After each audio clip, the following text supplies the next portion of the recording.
This is a dark time in America. We have a lot of problems, and we're really, really hopeful and prayerful. Prayer is appropriate in a time like this, that the evil can end and this senseless violence can stop.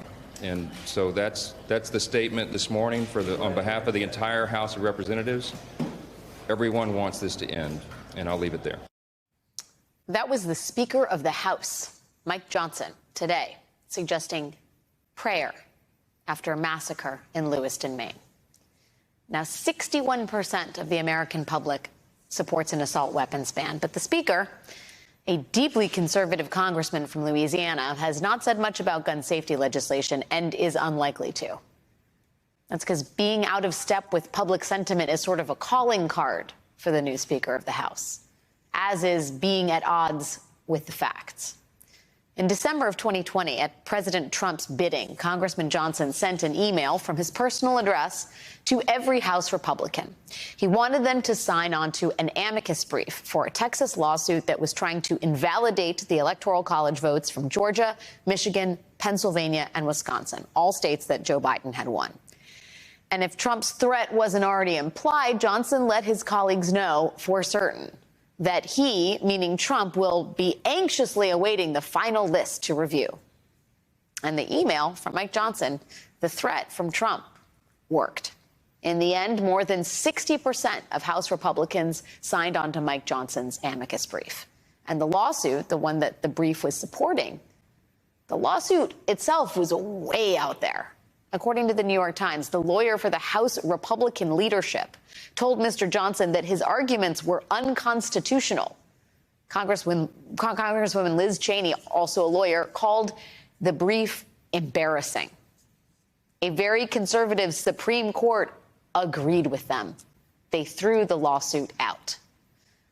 Voting rights attorney Mark Elias characterized it this way. Other than the events that took place on January 6th, the Texas case was the most profoundly anti-democratic act in the post-election period. That is what Mike Johnson was rallying Republican support for, the most profoundly anti-democratic act in the post-election period. And that was after Johnson served as part of Donald Trump's defense team in the House during Trump's first impeachment hearing and after he tried to expunge both Trump impeachments. And then there were Johnson's positions before he even entered Congress. New York Times congressional correspondent Annie Carney reports that when Mike Johnson was an attorney for the conservative legal group, the Alliance Defense Fund, Johnson spoke out against homosexuality, calling it inherently unnatural and a dangerous lifestyle, and he linked it to bestiality. In 2004, Johnson proclaimed experts project that homosexual marriage is the dark harbinger of chaos and sexual anarchy that could doom even the strongest republic. Gay rights are not the only subject where Mr. Johnson is wildly out of step with the American public. As a congressman, he has called for a national abortion ban as recently as 2021, and he co-sponsored a 20-week abortion ban last year. He even managed to blame school shootings on abortion. This is what he said to journalist Erin Carmone in 2015. Many women use abortion as a form of birth control, you know, in certain segments of society, and it's just shocking and sad, but this is where we are. When you break up the nuclear family, when you tell a generation of people that life has no value, no meaning, that it's expendable, then you do wind up with school shooters. Abortion, school shootings. That is the man Republicans now have leading the United States House of Representatives.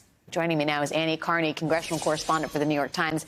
Annie, Mike Johnson saying that the problem is the human heart and not guns. It's about the right of protecting the right of citizens to defend themselves. I don't know if anybody's flagged this for Congressman Johnson, but Maine is a permitless carry state. You can have a concealed weapon without a permit. And that did not stop a lone gunman from massacring 15 people. Annie, what was the calculation of moderates, normies, as they are being called, in the House Republican Conference in electing this individual? I think that what happened was, after 3 weeks of being unable to rally around any speaker, they were worn down. They had, shown some spine that people didn't really expect of them when they rejected Jim Jordan on the House floor and just steadfastly refused to support Jim Jordan, who is more well-known and has more baggage and more enemies. Mike Johnson he's never served in leadership. He's never chaired a powerful committee in Congress. He's basically been a backbencher who's been there since 2017, and therefore he has developed fewer enemies and fewer people who just personally despise him. What we saw over the past 3 weeks was a lot of people taking out personal grudges on colleagues they simply can't stand. Mike Johnson doesn't have a lot of enemies because he's never been in a position of great power in the House. So he would have never risen to this position and been elected unanimously by the House Republicans if it wasn't after 3 weeks and 4 failed candidates for Speaker. Ultimately, conservatives got someone really in the mold of Jim Jordan. He calls Jim Jordan a mentor. You went through all of his socially conservative positions. He's a deeply evangelical Christian religious conservative on social issues. He was an election denier, and moderates all voted for him, partly because it was just time. The deadlock couldn't really go on any longer, and it was time to come together, and he doesn't have that many enemies. And this is what they purchased, an individual who believes that a massacre in Maine is about the human heart and not guns or gun safety legislation. I got to ask you, Annie, it sounds from reporting that we have this evening like conservatives in his conference are going to allow a short-term spending bill to keep the government open, a sort of honeymoon period for their new speaker. But one wonders what the price he must pay in return is and whether or not some of their most florid fever dreams, their conservative dreams of impeaching, for example, Joe Biden, are things that the Speaker of the House might actually deliver on. I mean, do you have a sense of what the wish list is from conservatives and how malleable the new Speaker might be in terms of delivering on it? Well, no, not really yet. I think that today was kind of, for a lot of people, a breather after these 3 horrible weeks of chaos. I don't think there's going to be a very long grace period here for him. We'll see if they keep the government funded. If they don't pass some sort of short-term spending bill next month, we'll have a government shutdown. We'll see if they give him a little more leeway, but he still has to pass appropriations bills with deep cuts. We'll see if he can do that. And then he didn't mention the impeachment of Joe Biden in his first speech as Speaker yesterday. It wasn't mentioned.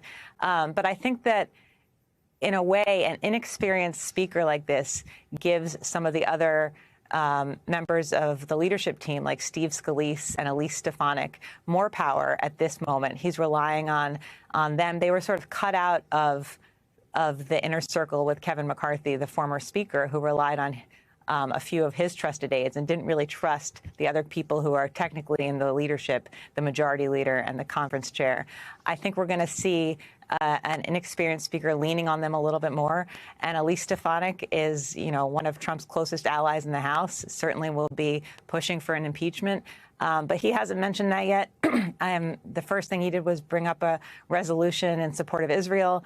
And he said his next priority was going to be, dealing with the border crisis. The first short-term crisis on his hands is this looming government shutdown, and we'll see where he goes from there.